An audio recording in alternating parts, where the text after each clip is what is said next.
Today we compare my two favorite TVs of the year, the LG G5 versus the Panasonic Z95B. Up next.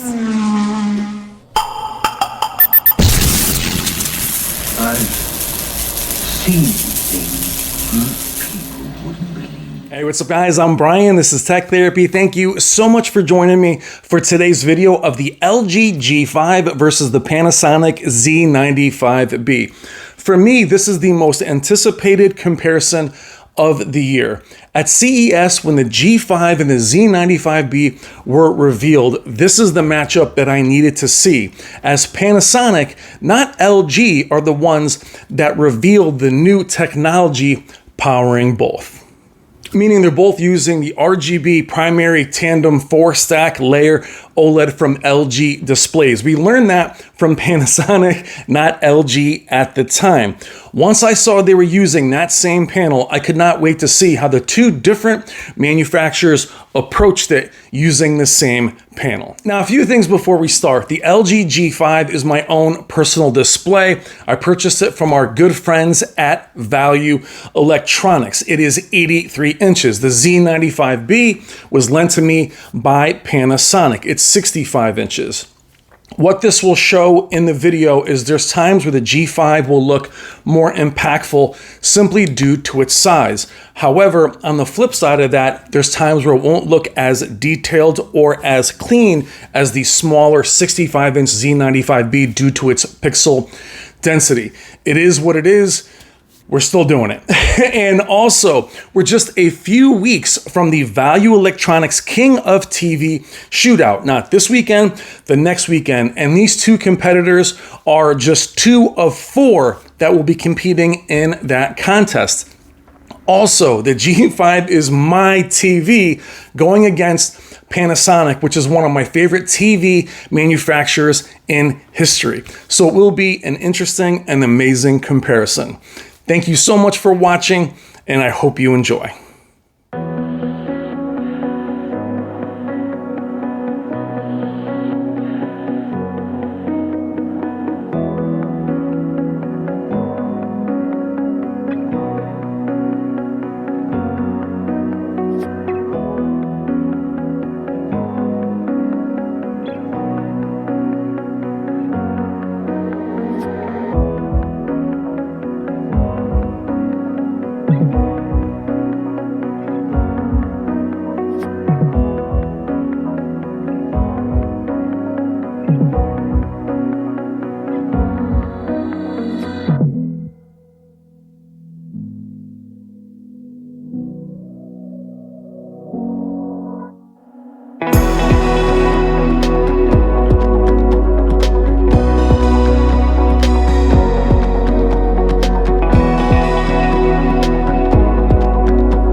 All right, guys, let's do it. Let's check out the design and build quality of both the LG G5 and the Panasonic Z95B. We have a very tiny outside silver border on the G5 and a also very tiny black border on the outside of the Z95B. You do have a larger matrix internal border on the Z95B versus the G5.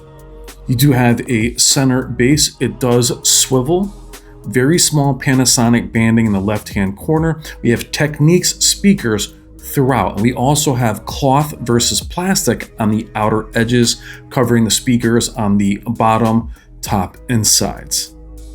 You have 4 HDMI 2 or HDMI 2.1 capable of 4K 144 Hertz. You also have an incredible Technics sound system. You have a subwoofer out. Honestly, the sound on the Z95B is ridiculous. Design-wise, they couldn't be more different. I actually love the unique design of the Z95B. You have a larger matrix border at the bottom of the G5. That's an aftermarket Sanus stand. No G5 actually ships with a stand. You do have the gapless wall mount. As you can see, the thickness of the G5 is the same from top to bottom instead of having the larger back of a typical OLED. You have LG branding in the back, which I don't know why you'll never see it. That's where the gapless wall mount goes. The wall mount is actually gorgeous when it is put in. You have 4 HDMI 2.1, all capable of 4K 165 Hz. Both TVs are very well built, totally different from one another, but equally beautiful as we check out the remotes. I am not a fan of the new LG remote. You actually lose the input button. It's not backlit, should be for a TV of this caliber. The Panasonic remote, same thing. It's basically a Fire TV remote. It does have a learn button at the bottom. Let's check the reflection handling of both TVs. These are the best glossy TVs in the business in regards to the reflection handling. Now I'm showing you the window there, but you can see as I turn back, the reflection on me is barely there, and you can see it now on the Z95B. They're almost equal. I'll give the edge when looking dead on to the Z95B. Could also be that it's a smaller TV, less surface, but I do feel like I'm more reflective in the G5 versus the Z95B. Both are extraordinary for being glossy and for the reflection handling. Absolutely amazing. Best result I've ever seen. Combine the reflection handling and brightness of both TVs, they can be in any room. Now we're going to keep the TVs in Filmmaker while also being in the same bright room.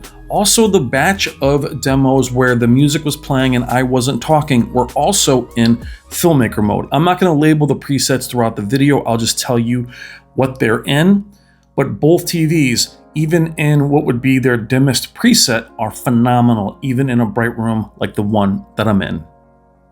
Moving into our picture preset overview, to me this is very important that you wander outside of the main Filmmaker or professional presets of any manufacturer. Those picture presets are there for a reason, and to me it is the true signature of the manufacturer.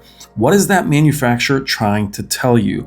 As you see here, the Filmmaker mode in HDR is very similar to Filmmaker mode, True Cinema, Professional 1 and Professional 2 from Panasonic. So what I'm doing is trying to perceptually match them to where they are the closest.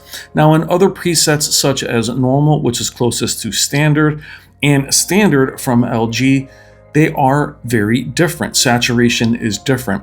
Every preset has been warmed up to match other than the vivid and dynamic presets. We'll leave those cool.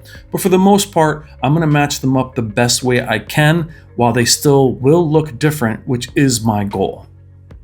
Now, I'll also tell you, these are your TVs. Set them however you like. If you like motion interpolation or soap opera effect, go for it. You want to watch it in dynamic, vivid, I'm not here to judge you, but I am here to show you these TVs at their best.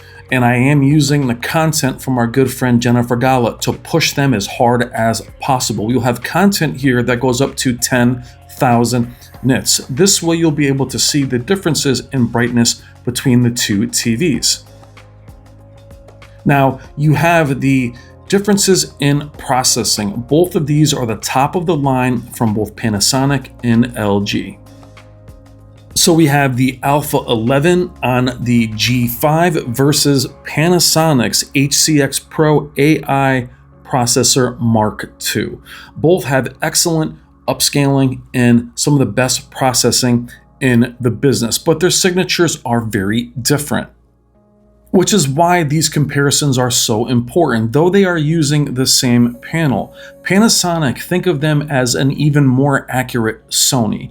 They do want the filmmaker's intent. They are very natural. Every preset from Panasonic's presets on the Z95B are accurate. Even that dynamic preset doesn't get crazy, but they don't add any extra processing or sharpening to their image. LG, on the other hand, is somewhere in the middle. They can also be made very accurate. Both TVs are some of the only ones with 3D lookup tables, but LG loves vibrancy and pop and HDR impact. That's what makes these so interesting, these kinds of comparisons. Let's move into our motion.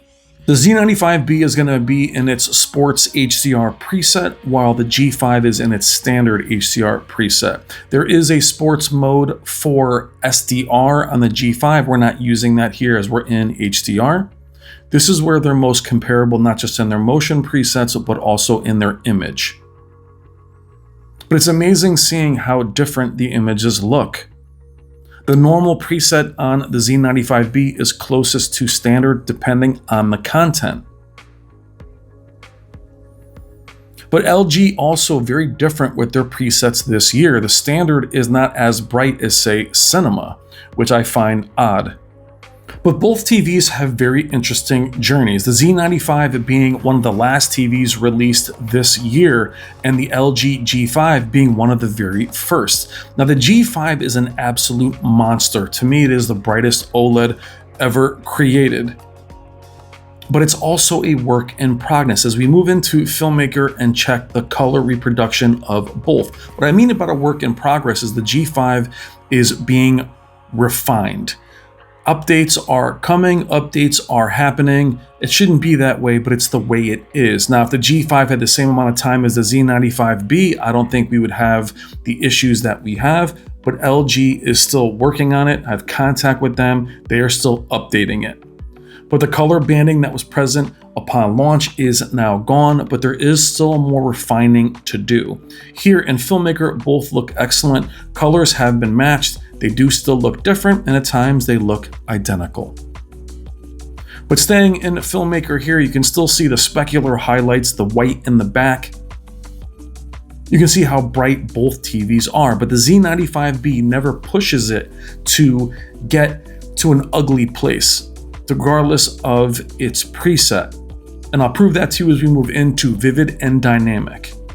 Here is where the brightness differences are evident at 3000 nits. You can see where the G5 is brighter. Now the Z95B I'm sure has the capabilities to go where the G5 is. However, the Z95B will not go to a place of clipping. That will affect the specular highlights. The G5 will have more specular highlights and they will be more impactful as you see here. However, LG at times pushes that white too hard. Now the G5 will retain more color than the G4 did at those higher nit specular highlights. Much more, in fact. However, there are times when LG does not know when to stop pushing, where it can overbright. Not lift the blacks, but just be a little bit too bright. Let's move into some SDRs. This has become a very popular topic among TV aficionados.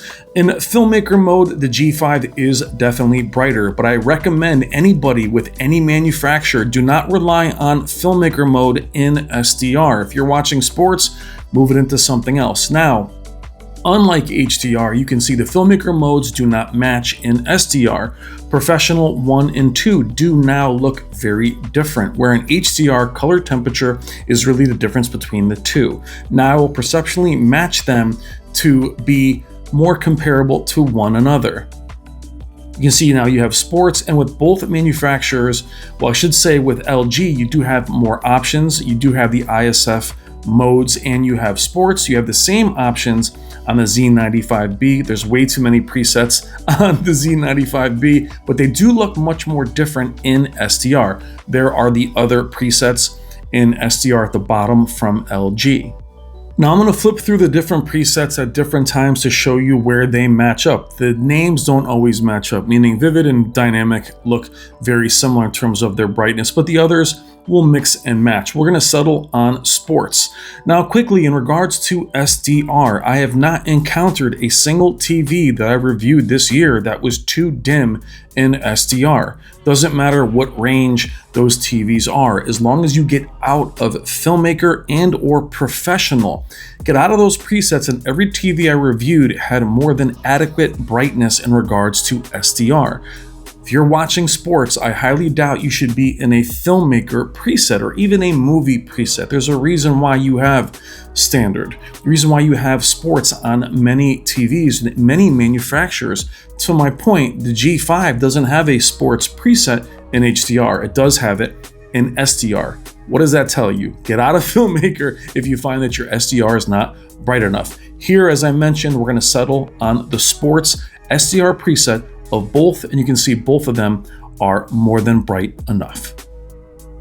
Now, why am I spending more time on this than usual? Simply because there is no right answer. As I've mentioned to you earlier in the video, set the TVs however you like, but this set it one way and forget it, as I've shown you in SDR, doesn't work for anything.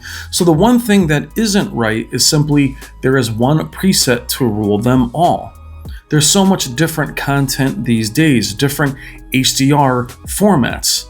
But SDR, a lot of you still watch a lot of SDR content, primarily sports. That's why I spend the time to not kill a TV because filmmaker mode or professional is not bright enough in SDR. That's why those presets exist and why I've taken the extra time to show you the differences in each preset and how it impacts the image quality of each TV.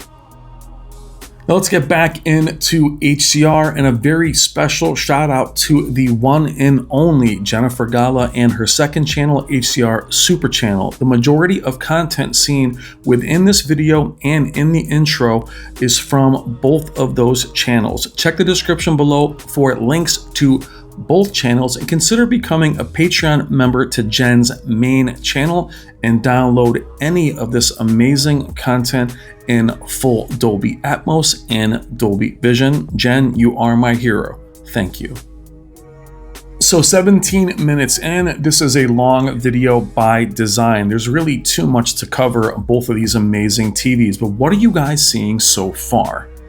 What have you seen from the beginning to where we are now? We're running all kinds of content in this video. We also have Dolby Vision and gaming and SDR gaming on the way at the end of this video. But what are you seeing in terms of accuracy, specular highlights? What are your thoughts?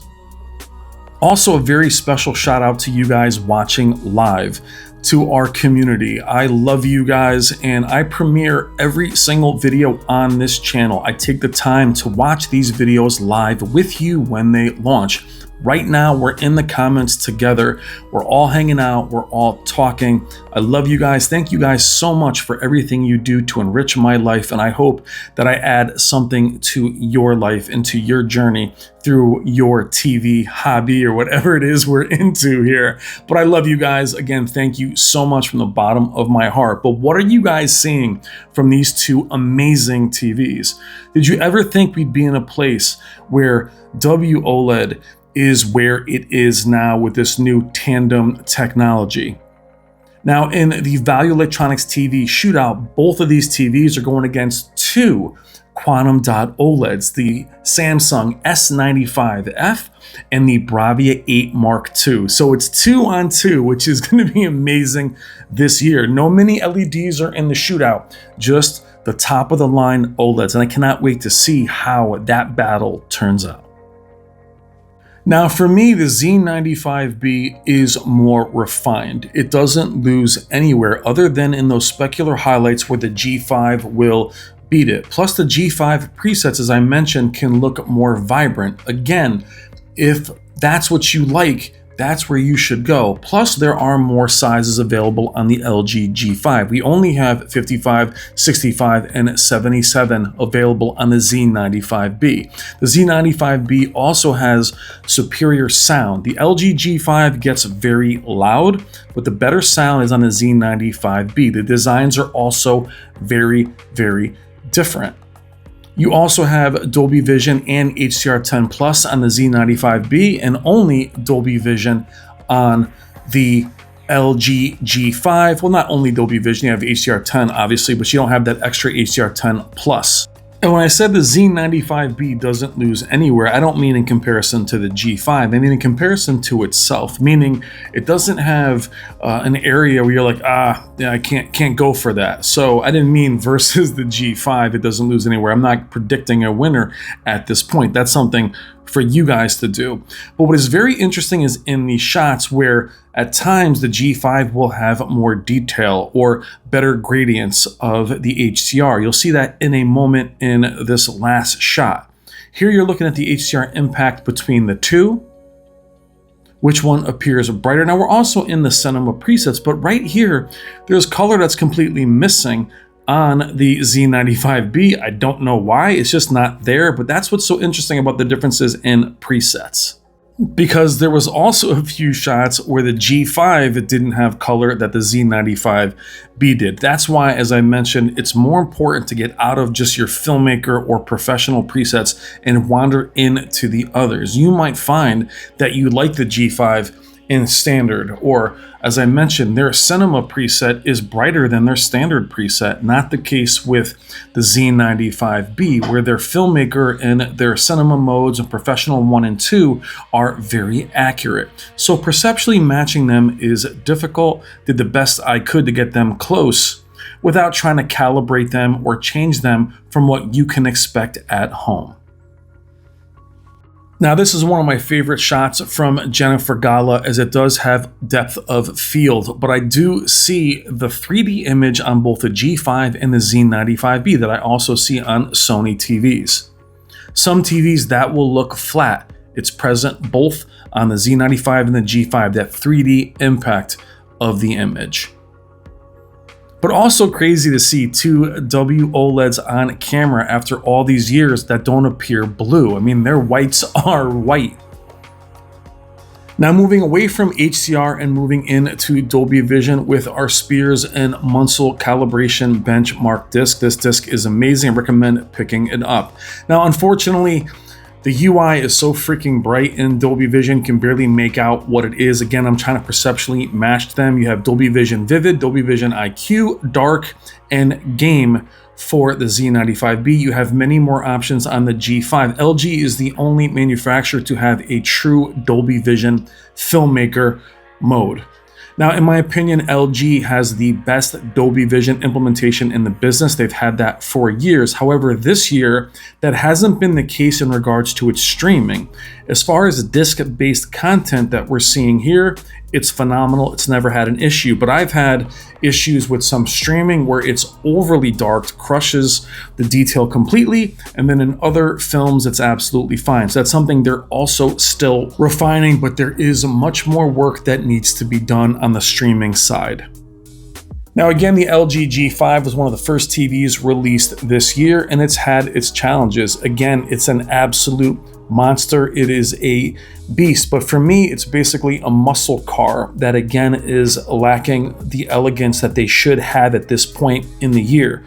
The Z95B has that elegance, but it also just released. It's probably not even actually out, I think, for purchase, or it might be as of me making this video. It's literally out months and months later. So again, LG is still working on it. Unfortunately, it's the way things are these days, but it shouldn't be the case, as the G5 had amazing potential to easily be the best TV of the year. Let's move into the most important test that we're doing here, the Colombo upscaling test. Now, as you see here, filmmaker mode is no longer really adequate, or it could be, considering that the G5 is overly bright in filmmaker mode in this specific content.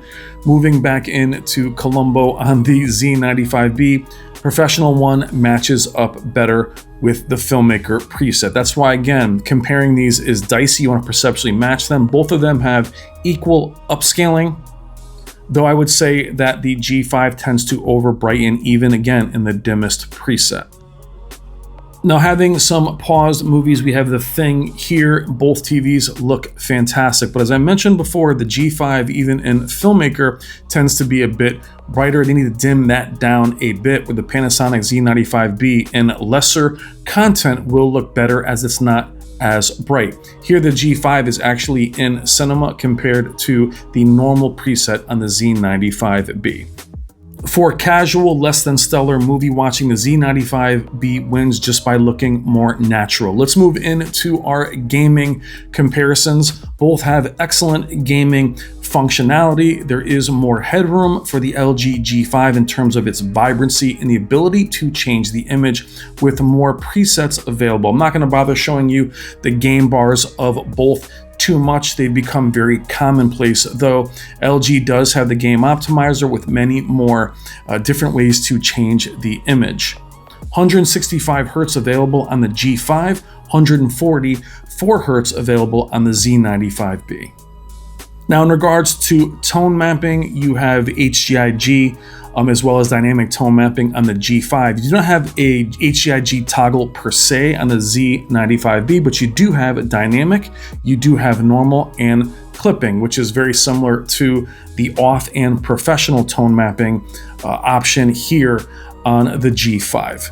So while you don't have a HDIG toggle per se, some feel you don't really need it by just having dynamic tone mapping off. Some people feel that that's HDIG. I don't always agree with that. I like having the toggle, even if it's just placebo, but I do see a difference in games that do support HDIG, where the specular highlights will pop more.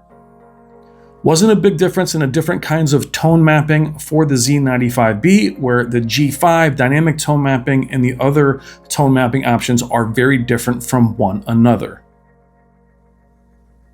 So in the last few games, we are going to have dynamic tone mapping on.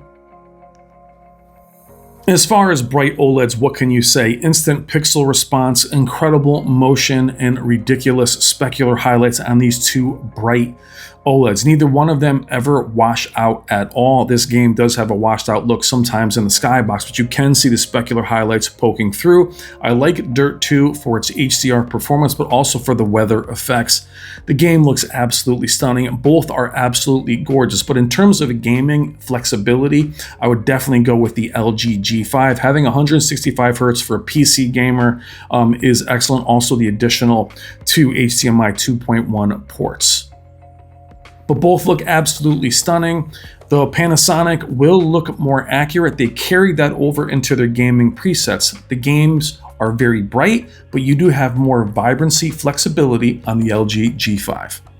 But for those of you that love that Sony accuracy, as we look at some SDR gaming here, if you like that Sony accuracy, but you want more gaming functionality, the Panasonic Z95B is the perfect choice, as you get that filmmaker's intent, but you also have more gaming headroom and performance on the Z95B over a Sony TV. But I give the G5 the win in terms of gaming. In closing, both TVs are absolutely phenomenal. The G5 is more raw and has refinement that still needs to be done. The Panasonic Z95B is in its final form in many ways. The Z95B is actually my pick to win the Value Electronics TV shootout. And I meant that even though the G5 is actually my personal TV, both are absolutely stunning. You can't go wrong with either one. I'm Brian. This is Tech Therapy. Thank you so much for watching. Please consider liking and subscribing. Love you guys. Take care.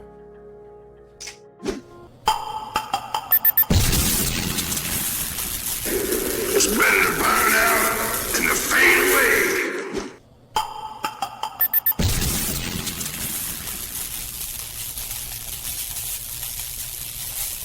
There can be only one.